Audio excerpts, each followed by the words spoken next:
सिनाई का रेगिस्तान, दिसंबर 639। 4000 सिपाहियों की एक छोटी सी फौज मिस्र की तरफ बढ़ रही है। रास्ते में पीछे से एक घुड़सवार आता है। उसके हाथ में मदीना से आया खलीफा उमर का सीलबंद खत है। फौज के कमांडर हैं उम्र बिन अल आस, कुरैश के पुराने व्यापारी जो अब मुस्लिम फौज के सबसे तेज दिमाग जनरलों में गिने जाते हैं। उम्र खत हाथ में लेते हैं लेकिन खोलते नहीं। उन्हें अंदाजा है कि अंदर क्या लिखा होगा। खलीफा उमर को इस मुहिम पर शुरू से शक था। महज 4000 आदमी, अनजान मुल्क, मदद से हजारों किलोमीटर दूर। अम्र जानते हैं कि खत में शायद लिखा है लौट आओ, लेकिन वो चलते रहते हैं। ह्यू कैनेडी अपनी किताब द ग्रेट अरब कॉन्क्वेस्ट में लिखते हैं कि अम्र ने खत तब तक नहीं खोला जब तक फौज अल अरीश नहीं पहुंच गई, वो कस्बा जहां से मिस्र की सरहद शुरू होती थी। 12 दिसंबर 639 को खत खुलता है। उसमें लिखा है, अगर तुम अभी मिस्र में दाखिल नहीं हुए हो तो वापस आ जाओ, और अगर दाखिल हो चुके हो तो आगे बढ़ो। अम्र ने अपने साथियों से पूछा, क्या ये जगह मिस्र में है? जवाब आया, हाँ। अम्र ने कहा, तो फिर हमारे पास खलीफा की इजाजत है। एक बंद लिफाफे की इस चालाकी से उस मुल्क की किस्मत बदलने वाली थी जो उस वक्त दुनिया का सबसे कीमती प्रांत था। रोमन एम्पायर का अनाज घर, वो जमीन जिसके गेहूं से कॉन्स्टेंटिनोपल की रोटी चलती थी, जिसकी राजधानी अलेक्जेंड्रिया के बारे में लिखने वालों ने दर्ज किया कि रात में उसके संगमरमर की चमक इतनी थी कि दर्जी बिना चिराग के सुई में धागा डाल लेता था। सवाल इतिहास का यह है कि 4000 सिपाही एक ऐसे एम्पायर से मिस्र कैसे छीन लेते हैं जिसकी फौजें, किले और बेड़े सदियों पुराने थे। जवाब सिर्फ तलवार में नहीं है। जवाब उस 10 साल पुराने जख्म में है जो मिस्र के अपने ही हुक्मरानों ने अपनी ही जनता को दिया। एक ऐसा पादरी जो 13 साल रेगिस्तान के मठों में छुपा रहा क्योंकि उसकी अपनी ही ईसाई सरकार उसे ढूंढ रही थी। एक ऐसा गवर्नर जो आया तो था मिस्र को जोड़ने, लेकिन जिसने उसे हमेशा के लिए तोड़ दिया। और फिर वो सवाल जो इस पूरी कहानी को उलट देता है, मिस्र 2 साल में फतह हुआ लेकिन मुसलमान कब बना? सुनकर लगेगा कि फतह के साथ ही धर्म भी बदल गया होगा। रिसर्च कुछ और कहती है। फतह के 100 साल बाद भी मिस्र की बड़ी आबादी ईसाई थी। 200 साल बाद भी। हिस्टोरियंस आज तक इस बात पर बटे हैं कि मिस्र में मुसलमान बहुमत में कब आए। कोई कहता है 10वीं सदी में, कोई कहता है 14वीं में। यानी फतह और धर्म बदलने के बीच कम से कम 300 साल का फासला है। ये फासला क्यों है? किसने भरा? तलवार ने, टैक्स ने, या किसी और चीज ने? नमस्कार, मेरा नाम है कमल। आप देख रहे हैं अलिफ लैला, जिसमें आज कहानी मिस्र पर इस्लामिक खिलाफत की जीत की।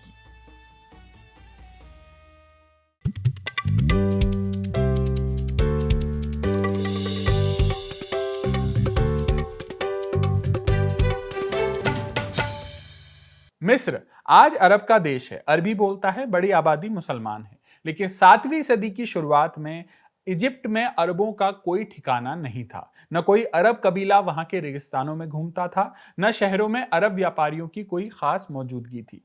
मिस्र की पहचान कुछ और थी। फेरवा यानी मिस्र के प्राचीन राजाओं का दौर खत्म हुए 1000 साल बीत चुके थे। 7वीं शताब्दी की शुरुआत में सिकंदर ने मिस्र जीता था, फिर उसके ग्रीक वारिसों ने वहां राज किया। फिर रोमन एम्पायर आया, यानी खिलाफत के हमले के वक्त मिस्र पर ग्रीक और रोमन राज चलते थे, और ये चलते हुए लगभग 1000 साल से ज्यादा बीत चुका था। पिरामिड तब भी खड़े थे, लेकिन उन्हें बनाने वाली सभ्यता की लिखावट तक लोग भूल चुके थे। मिस्र की प्राचीन चित्रलिपि हायरोग्लिफिक्स का आखिरी दर्ज शिलालेख 24 अगस्त 394 का है।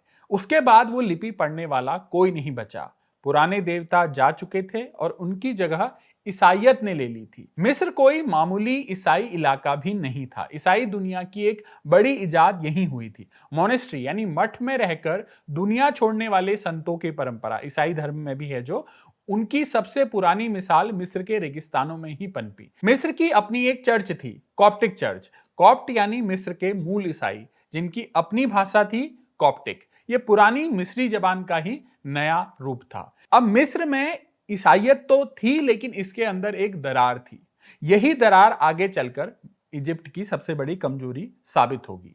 सन 451 में चर्च की एक बड़ी काउंसिल हुई, जिसमें इस सवाल पर फैसला होना था कि ईसा मसीह की फितरत क्या थी, इंसानी या ईश्वरीय। दोनों अलग फितरतें या दोनों मिलकर एक, जैसा अक्सर धर्मों में होता है। ईश्वर का नेचर क्या है, डिविनिटी का नेचर क्या है, ईसाई धर्म में ईसाइयत का क्या नेचर है, ईसा मसीह का क्या नेचर है। ऐसी बहसें लंबे समय तक हुई हैं, वैसी ही बहस चल रही थी।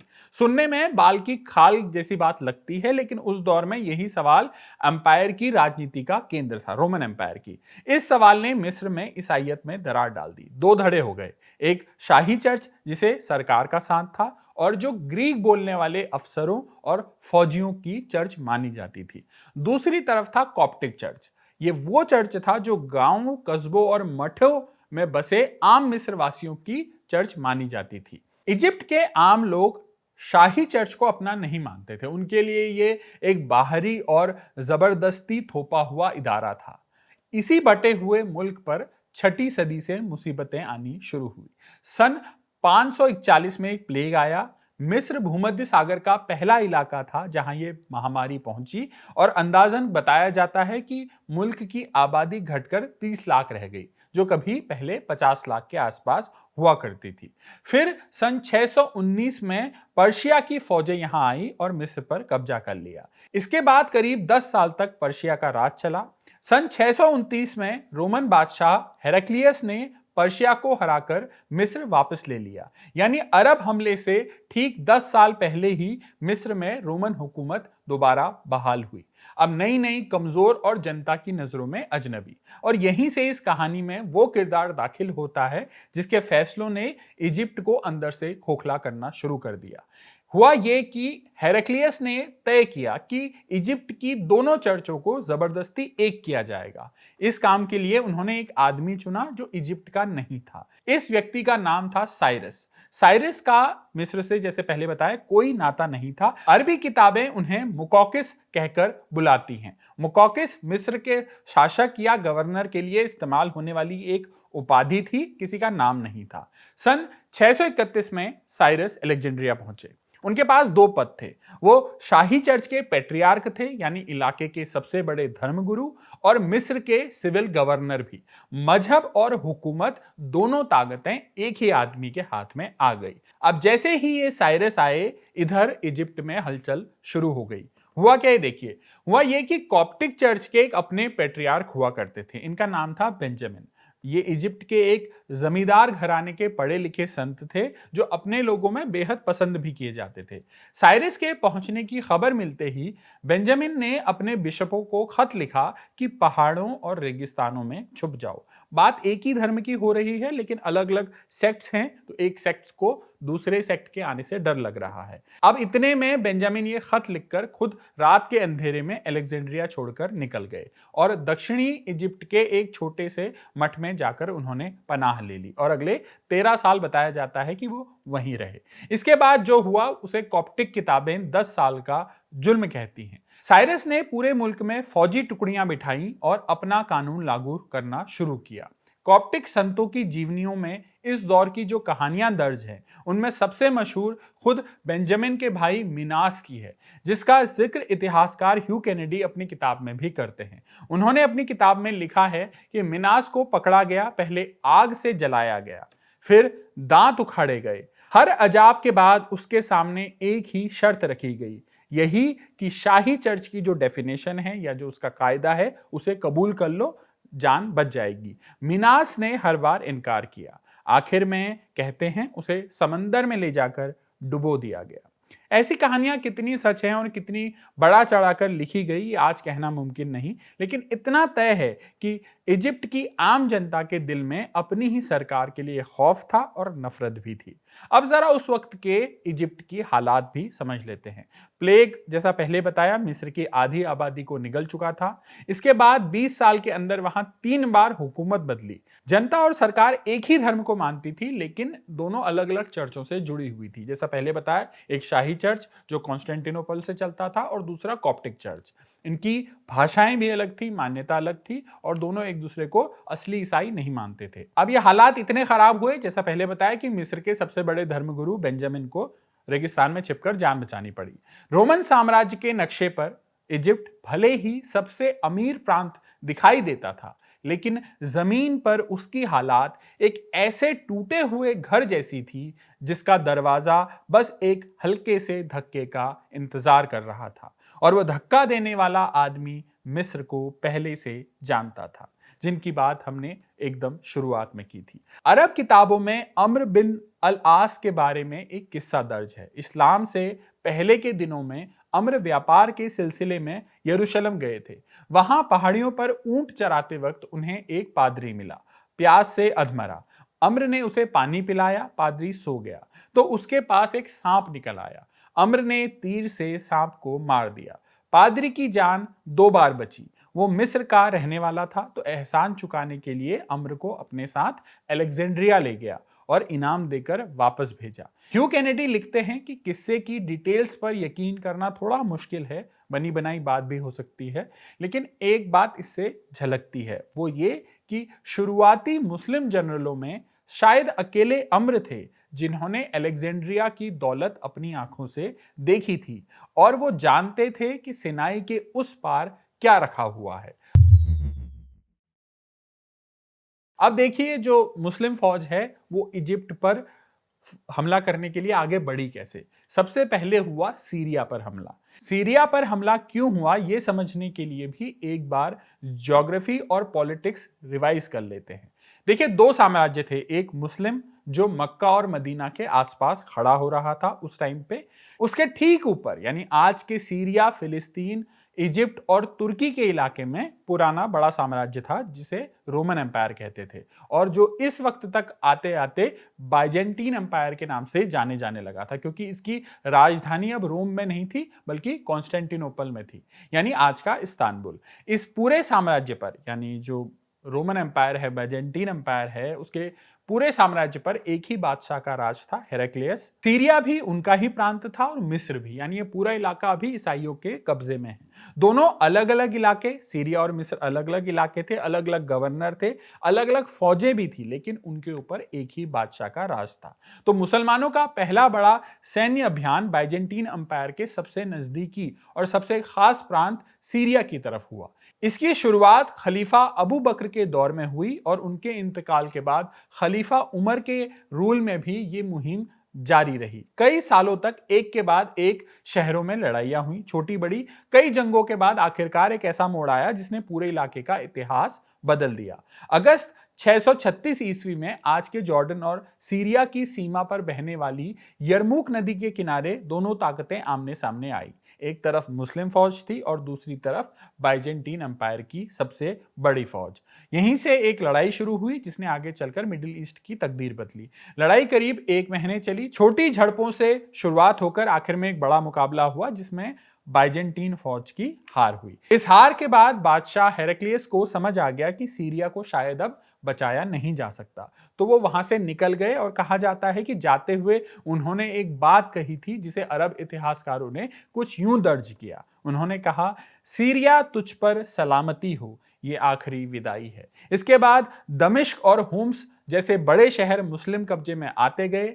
यरमुक की हार के बाद भी सीरिया के कुछ इलाकों में कई सालों तक जंग चलती रही, लेकिन यरमुक से फाइनलाइज हो गया कि बाइजेंटाइन एम्पायर का जो सीरिया वाला हिस्सा है वो अब उनसे छूट चुका है। अब सीरिया हाथ से गया और यहीं से शुरुआत होती है हमारे मेन किस्से की। देखिए, हुआ क्या था कि अम्र बिन अलास जो इस मुस्लिम फौज के कमांडर थे इजिप्ट पर हमला करने वाली, वो उस समय सीरिया में एक मुहिम में कमांड कर रहे थे और उन्होंने गजा शहर पर कब्जा कर लिया था। गजा सीरिया के सबसे दक्षिणी छोर पर पड़ता था, आज भी पड़ता है, ठीक उसी जगह के करीब जहां से मिस्र का रास्ता शुरू होता है। यहीं से अम्र का ध्यान मिस्र की तरफ गया, उस अलग प्रांत की तरफ जिस पर अभी तक किसी मुस्लिम फौज ने हमला नहीं किया था। मिस्र में बैठे गवर्नर साइरस को भी अंदाजा हो गया था कि अगला निशाना यही प्रांत हो सकता है। याद कीजिए, ये वही साइरस है जिससे हम पहले मिल चुके हैं।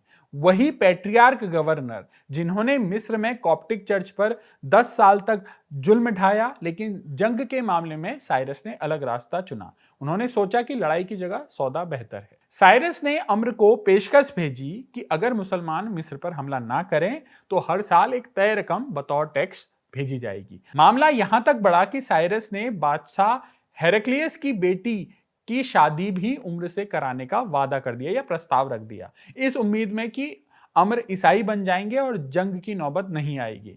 कुछ अरसे तक सौदे की बात होती रही, सौदा चलता भी रहा। मिस्र से मुसलमानों को टैक्स की रकम जाती रही और बदले में मिस्र पर हमला टलता रहा। लेकिन सन 1939 या लगभग 640 में अब कॉन्स्टेंटिनोपल में जो राजा बैठा है हेरक्लियस, उन्हें लगा कि यार ये मेरे साथ हो रहा है गलत। उन्हें लगा कि साइरस ने जरूरत से ज्यादा नरमी दे दी है, ज्यादा टैक्स दे दिया है, और यह भी लगा कि बहुत ज्यादा झुक गया है वो। उन्होंने साइरस से गवर्नरी छीन ली और एक दूसरे कमांडर को, फौजी कमांडर को भेज दिया। साइरस ने खुले दरबार में सफाई भी दी, कहा कि भाई साहब मेरा प्लान चलने दो, टैक्स देने दो, मुसलमान शांत रहेंगे और शायद जंग की नौबत भी नहीं आएगी। ह्यू कैनेडी लिखते हैं कि टैक्स का अचानक रुक जाना इस पूरी जंग का फौरी ट्रिगर बना। जो पैसा शांति के बदले मिस्र से जा रहा था वो रुक गया और उसी के तुरंत बाद हमले की तैयारी शुरू हो गई। इसके कुछ ही समय बाद खलीफा उमर खुद सीरिया पहुंचे, मेनली प्रशासन के चलते आए होंगे, और जाबिया नाम की जगह पर वो ठहरे, कहा जाता है। यही अम्र ने उनके सामने अपना प्लान रखा कि ऐसे हम इजिप्ट पर हमला करेंगे और ऐसे हम जीतेंगे। उमर हिचकिचाए, फिर इजाजत तो दी, और फिर बीच में वो खत की बात भी हुई जो हमने शुरुआत में बताया था, जो पहले बंद रहा फिर बाद में खुला कि अब अगर पहुंच ही गए हो तो आगे बढ़ो। और इसी तरह जो मुस्लिम फौज है वो मिस्र की सरहद में दाखिल होती है। 4000 आदमी, जिसमें ज्यादातर यमन के गांव के किसान और मछुआरे थे। सामने है 1000 साल पुराना एम्पायर, 12 मीटर ऊंची दीवारों वाला किला और दुनिया का सबसे शानदार शहर, जो तैयार था एक जंग के लिए। एक ऐसी जंग जिसमें एक रात का घात लगाया हुआ हमला पूरी रोमन फौज को तोड़ देगा। वो किला जो 7 महीने घेरे के बाद ईस्टर के दिन गिरेगा, और वो सौदा जिसमें साइरस अपने ही एम्पायर की पीठ में आखिरी कील ठोक देगा। कहानी का अगला सिरा शुरू होता है फरवरी 640 में। मिस्र का पहला शहर फरामा, जिसे पुराने जमाने में पेल्यूसियम कहते थे। अम्र की फौज ने इसे 1 महीने के सीज के बाद जीत लिया।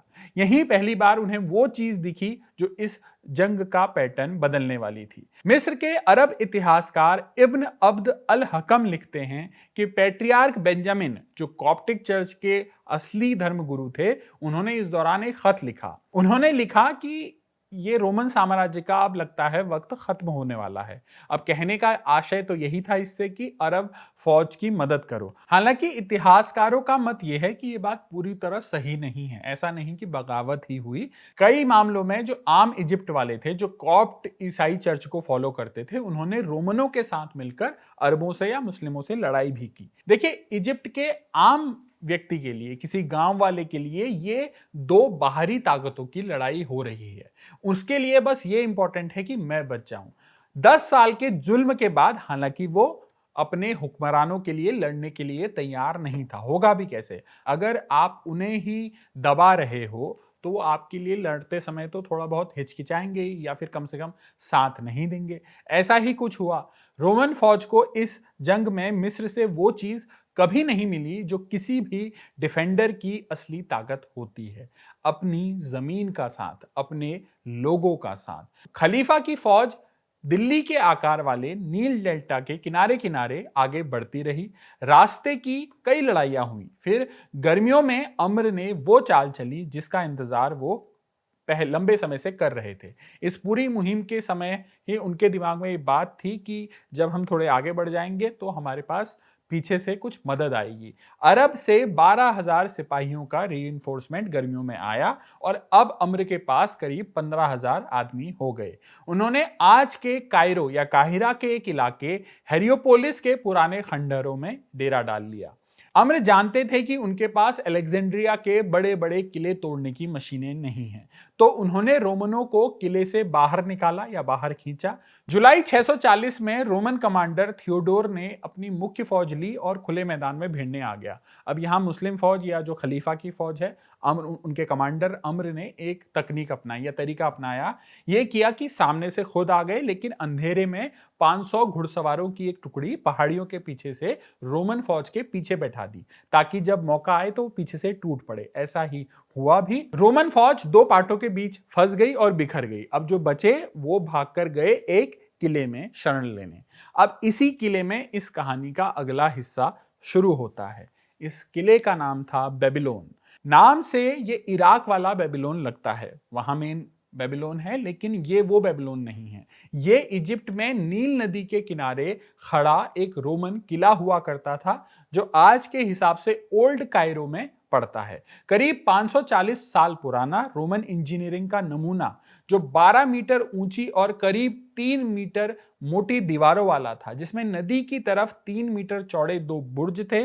अंदर करीब 5000 से 6000 की गैरिसन और रसद का भंडार रखा रहता था। सितंबर 640 में खलीफा की फौज के कमांडर अम्र ने इसे घेर लिया। अरबों के पास सीढ़ियां थी और छोटे मोटे औजार। दीवारें अब इनसे टस से मस तो होती नहीं, सीज के बड़े वेपन उनके पास नहीं थे। तो ये हुआ ये कि घेरा हफ्तों से महीनों में बदलता गया। गर्मियों में आपने शुरू किया है तो सर्दियां आ गई हैं और सर्दियां भी चली गई। फिर हुआ ये कि मार्च 641 में किले के अंदर एक खबर पहुंचती है। बादशाह हेराक्लियस की मौत हो चुकी थी। वही हेराक्लियस जिन्होंने पर्शिया को हराकर एम्पायर को बचाया था। बादशाह के मरते ही गद्दी की लड़ाई होनी शुरू हुई। कॉन्स्टेंटिनोपल में जब ये लड़ाई हुई तो किले में बैठे, बेबीलोन के किले में बैठे सिपाहियों के लिए अब दिक्कत शुरू हो गई। उन्हें पता चल गया कि अगर वहां लड़ाई हो रही है तो भाई हमारी मदद को कौन आएगा। तो इतिहास के अनुसार 9 अप्रैल 641 वो तारीख थी जब ईस्टर के अगले दिन किले में बैठे गैरिसन ने हथियार डाल दिए। अरब इतिहास में दर्ज है कि आखिरी हमले में जुबैर बिन अल अव्वाम, पैगंबर के सबसे पुराने साथियों में से एक, इन्होंने उस दीवार पर एक सीढ़ी लगाई और उस पर चढ़े और ऊपर से तकबीर की आवाज लगाई। वो सीढ़ी बताया जाता है कि मिस्र के मुसलमानों ने एक यादगार की तरह संभाल कर रखी। 9वीं सदी के इतिहासकार बलाजुरी लिखते हैं कि उनके जमाने तक वो सीढ़ी जुबैर के खानदान के घर में मौजूद थी। एक और सोर्स के मुताबिक वो सन 1000 में घर की आग में जलकर खत्म हुई। यानी 350 साल तक एक सीढ़ी संभाल कर रखी गई। घेरे के दौरान का एक और किस्सा है जो बताता है कि ये फौज अपने बारे में क्या कहानी बताना चाहती थी। कहानी कुछ यूं है या किस्सा कुछ यूं है कि अलेक्जेंड्रिया की तरफ कूच से ठीक पहले अम्र का तंबू उखाड़ा जाना था। अब फौज आगे कूच कर रही है तो कमांडर का तंबू उखाड़ा जा रहा है। पता चला इस दौरान कि तंबू के ऊपर एक कबूतरी ने घोंसला बना लिया है। कहानी के अनुसार अम्र ने हुक्म दिया कि तंबू खड़ा रहेगा। उनके शब्दों में, इसने हमारी पनाह ली है, जब तक इसके बच्चे उड़ न जाएं तंबू नहीं गिरेगा। किस्सा आगे ये भी कहता है कि घोंसले की हिफाजत के लिए एक संतरी यानी पहरेदार तैनात किया गया। यह खलीफा की फौज की एक तस्वीर है जो उनके बयानों में मिलती है या उनके लिखे में दर्ज है। लेकिन इसी फौज की एक और तस्वीर है।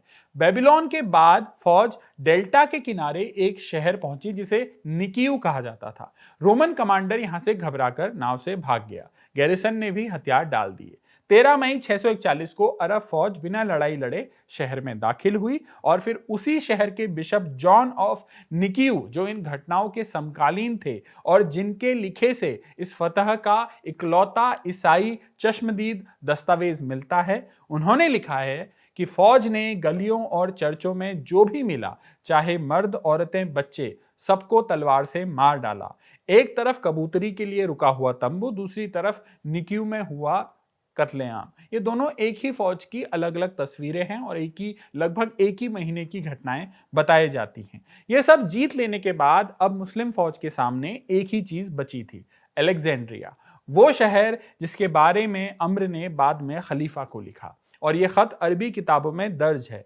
इसमें ऐसा लिखा है कि मैंने ऐसा शहर लिया है जिसमें 4000 महल हैं, 4000 हमाम हैं, 4000 थिएटर हैं। एल्फ्रेड बटलर अपनी किताब the Arab conquest of Egypt में लिखते हैं कि ये गिनतियां अक्सर बड़ा चढ़ाकर लिखी हुई हैं, लेकिन इनसे ये जरूर पता चलता है कि इस शहर ने फतह करने वालों पर क्या असर डाला था। समंदर किनारे मीलों लंबी दीवारें, उनके पीछे गुंबद, महल और बंदरगाह पर 100 मीटर से ऊंचा फेरोज, वो लाइट हाउस जो दुनिया के 7 अजूबों में गिना जाता था।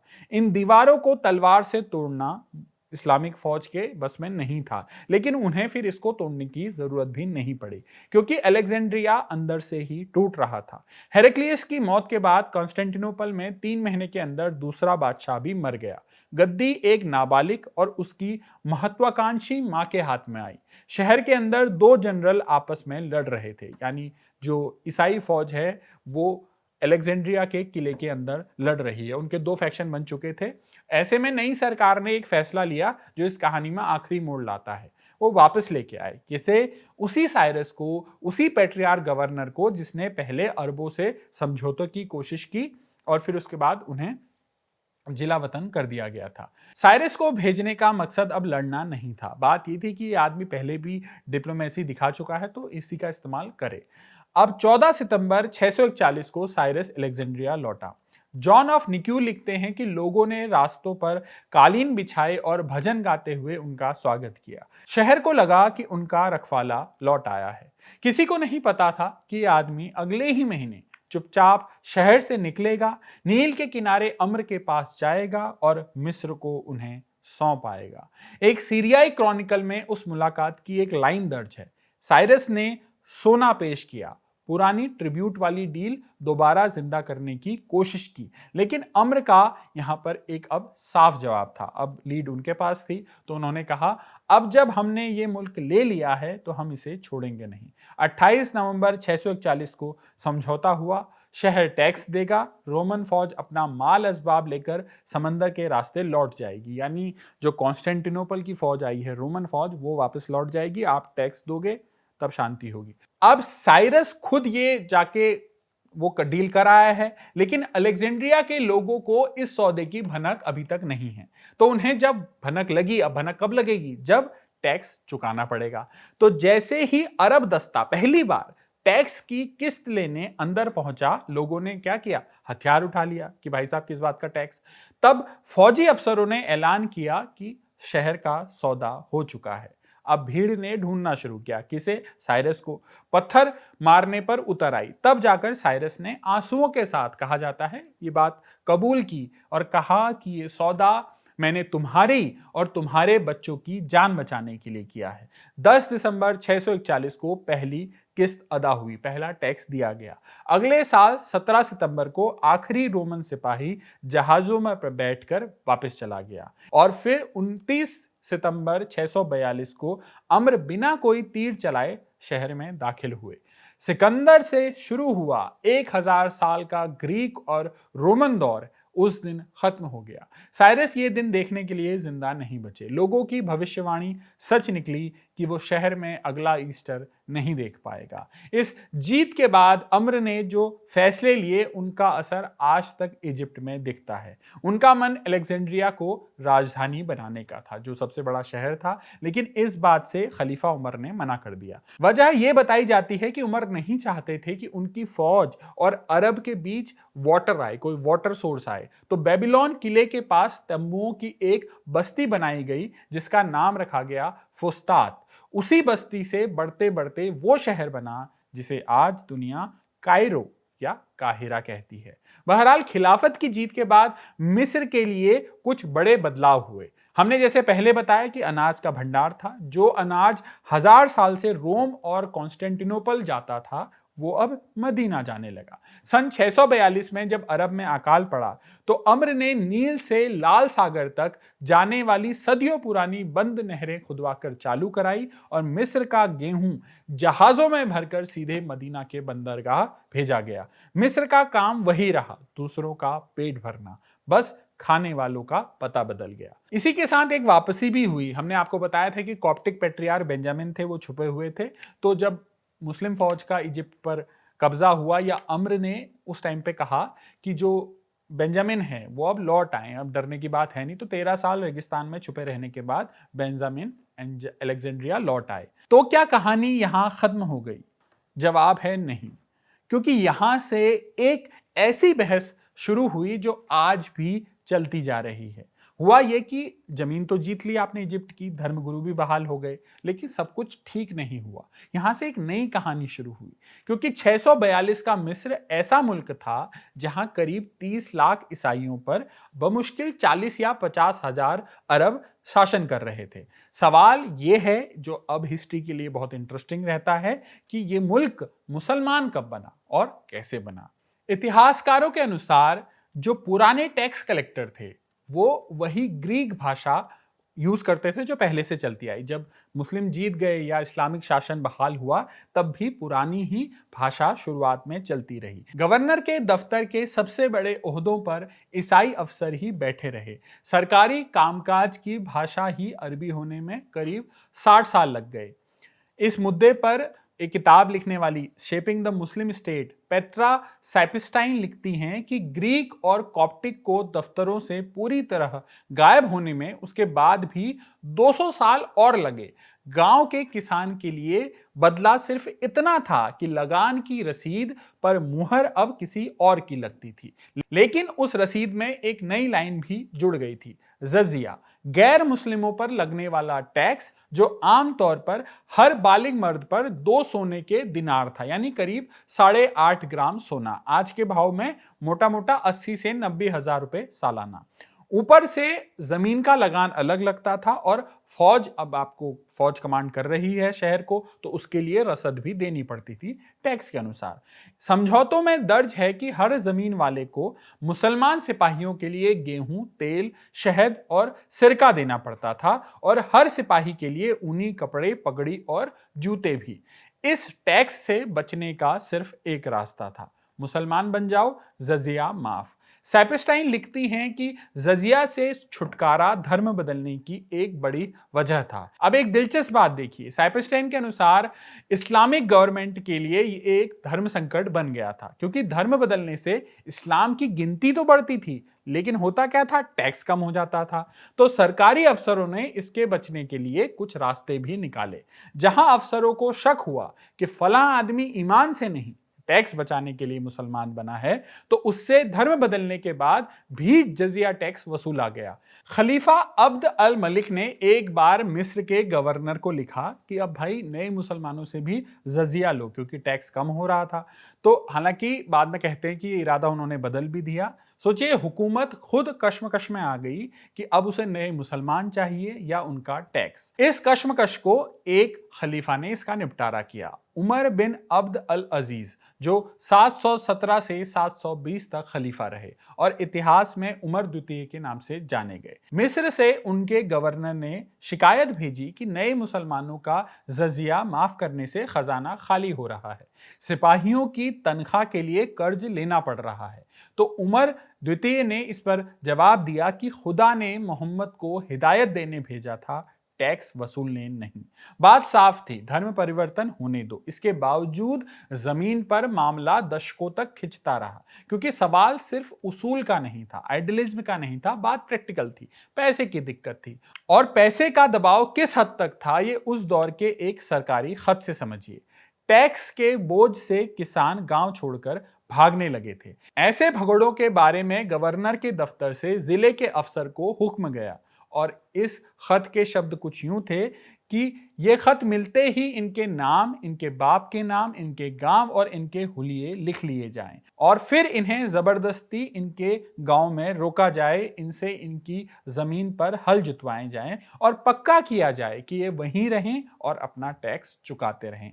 नाम, बाप का नाम, गांव, हुलिया। 8वीं सदी का ये सरकारी खत बताता है कि नई हुकूमत के लिए मिस्र का किसान क्या था, खेत से बंधी हुई एक टैक्स देने वाली इकाई, जिसका भाग जाना खजाने का नुकसान था। अब जब भागने के सारे रास्ते बंद हो जाएं, आप उन्हें धर्म बदलने पर भी टैक्स ले रहे हो, काफी लंबे टाइम तक ये चला और ना वो भाग सकते हैं, तो फिर अंत में होता यह है कि लोग लड़ते हैं। सैपिस्टाइन लिखती हैं कि 7वीं सदी के आखिर से कॉप्टिक बगावतें शुरू हुई। और ये सिलसिला रुक रुक कर 125 साल तक चलता रहा। वो एक और अहम बात लिखती हैं कि इस पैमाने की बगावतें उस दौर की मुस्लिम सल्तनत में कहीं और नहीं हुई थी और खुद मिस्र में इस्लाम से पहले भी इतनी बड़ी बगावतें नहीं हुई थी। इन बड़ी बगावतों को कुचलने के लिए 826 में बगदाद से फौज भेजनी पड़ी। इसके बाद 15वीं सदी के मिस्र के इतिहासकार अल मकरीजी एक अहम बदलाव दर्ज करते हैं। इन बगावतों के जवाब में अब इस्लामिक शासन को एक फैसला लेना था, कोई ना कोई तरीका तो अपनाना था। तो उन्होंने एक तरीका अपनाया कि बड़ी तादाद में अरबों से कहा कि वो गांव में जाकर बसें। स्थानीय औरतों से शादियां हुई और कॉप्टिक आबादी का धर्म बदलना बड़े पैमाने पर शुरू हुआ। यानी मिस्र पर जीत के करीब 200 साल बाद धर्म बदलने की प्रक्रिया शुरू हुई। तो वो तारीख क्या है जब मिस्र में मुसलमान बहुमत में आए? यहां इस कहानी का सबसे दिलचस्प पहलू आता है। रिचर्ड बुलियट, कोलंबिया यूनिवर्सिटी के इतिहासकार, ने अपनी किताब conversion to Islam in the medieval period में इसे नापने के लिए एक तरकीब निकाली। अब देखिए उस टाइम पे कैसे हुआ, कब हुआ एग्जैक्ट, या कब आप बहुमत में आए, इसका कोई सरकारी लेखा जोखा तो होगा नहीं। तो उन्होंने एक तरकीब अपनाई कि सीधा कोई रिकॉर्ड तो था नहीं, जनगणना नहीं थी, तो उन्होंने नाम गिने। कौन से नाम? उस दौर की बायोग्राफिकल डिक्शनरीज में हजारों लोगों के नाम और उनके पुरखों के नाम दर्ज थे। जब कोई ईसाई परिवार मुसलमान बनता तो उसके बच्चों के नाम बदल जाते। होता है कि वो नाम मोहम्मद, अहमद, अली जैसे मुस्लिम नाम रखे जाने लगे। तो ये नाम कब हुए और कितने हुए, इसका एक ग्राफ बनाओ तो आप बता सकते हो कि धर्म बदलने की रफ्तार कितनी होगी। इस तरीके से बुलियट का हिसाब कहता है कि मिस्र में धर्म बदलने का सिलसिला 9वीं सदी में सबसे तेज चला और आबादी का आधा आंकड़ा 10वीं सदी की शुरुआत के आसपास पार हुआ। यानी जब इस्लामिक फौज ने इजिप्ट को जीता उसके करीबन 250 से 300 साल बाद वो मेजोरिटी में आए। हालांकि ये भी कोई पक्का जवाब नहीं है, सभी हिस्टोरियंस इस तारीख पर राजी नहीं हैं। बुलियट खुद अपनी किताब में मानते हैं कि उनके आंकड़े एक छोटे सैंपल पर टिके हैं और साइप्रस्टीन अपनी किताब में उस दूसरे नजरिए को दर्ज करती हैं, जिसके मुताबिक मिस्र की आबादी का बड़ा हिस्सा 14वीं सदी तक ईसाई बना रहा और बड़े पैमाने पर धर्म तब बदला जब मामलूक सुल्तानों का दौर शुरू हुआ। यानी स्कॉलर्स के बीच जवाब 10वीं सदी से 14वीं सदी के बीच झूलता है। फर्क 400 सालों का है और यह बहस आज भी खुली है। लेकिन दोनों छोर एक बात पर सहमत हैं, जिस जीत में 2 साल लगे उसके बाद धर्म बदलने में कम से कम 2.5 से 3 सदियां लग गई। धर्म के पीछे पीछे भाषा भी बदली। अरबी पहले दफ्तर की जबान बनी, फिर बाजार की, फिर घर की। तो कॉप्टिक भाषा का, उनके कल्चर का क्या हुआ? वो धीरे धीरे सिकुड़ती गई और धीरे धीरे चर्च तक महदूद हो गई। आज इस भाषा में जो फेरोआ के आखिरी वारिसों की भाषा थी उसका कोई नाम लेवा नहीं है, मतलब कम ही बोली जाती है और अक्सर इसे बस कॉप्टिक चर्च के भजनों में सुना जा सकता है। और कॉप्ट खुद वो आज भी हैं, मिस्र की ईसाई आज भी मिडिल ईस्ट की सबसे बड़ी ईसाई आबादी है। इस बीच कुछ बड़े पॉलिटिकल चेंजेस भी मिस्र में आए। मिस्र में धर्म का बदलना या मेजोरिटी का बदलना एक बड़ा बदलाव था, लेकिन कुछ और पॉलिटिकल चेंजेस भी इजिप्ट के साथ आए जो आप इस दौर में देख सकते हो। वक्त के साथ साथ इजिप्ट ने खुद को इस्लामी खिलाफत से अलग दिखाना शुरू कर दिया। मुसलमानों की राजधानी पहले मदीना हुआ करती थी, वक्त के साथ ये बदली, पहले दमिश्क, फिर बगदाद जो आज के इराक में है। 9वीं सदी तक मिस्र इसी बगदाद से चलने वाली हुकूमत का एक सूबा हुआ करता था जिसे अब्बासी खिलाफत कहा जाता है। मिस्र का गवर्नर बगदाद से नियुक्त होता था और मिस्र का टैक्स भी बगदाद के खजाने में जाता था। रिचर्ड बुलियट अपनी किताब में एक दिलचस्प पैटर्न दिखाते हैं। जब किसी सूबे की करीब 1/3 आबादी मुसलमान बन जाती तो वहां के मुस्लिम अफसरों और फौजियों में इतना आत्मविश्वास आ जाता कि वो बगदाद को सीधी चुनौती देने लगते और उनसे, उनकी हुकूमत से जी चुराने लगते। वो टैक्स की पूरी रकम नहीं भेजते, अपने फैसले खुद लेने लगते, बस ऊपर से खलीफा का नाम लेते रहते। मिस्र में ऐसा 9वीं सदी में हुआ जब वहां के गवर्नर अहमद इब्न तुलून नाम के एक तुर्क अफसर ने बगदाद से आधी आज़ादी ले ली, अपना अलग सिक्का चलाया, अपनी अलग फौज बना ली। कागज पर हालांकि वो अभी भी खलीफा के गवर्नर रहे, लेकिन ताकत बढ़ गई।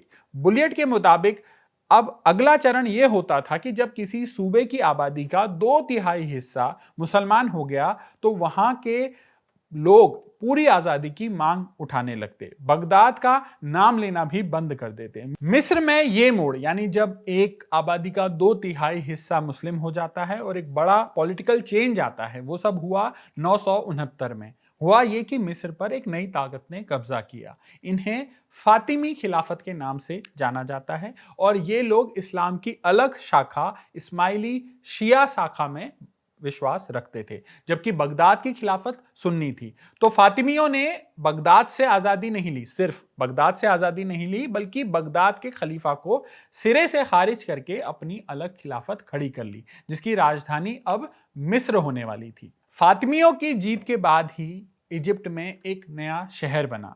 फुस्तात की बात हमने पहले की थी, जब इस्लामिक कॉन्क्वेस्ट हुआ तो एक नया कबीला टाइप बना या नया जगह बनी फुस्तात।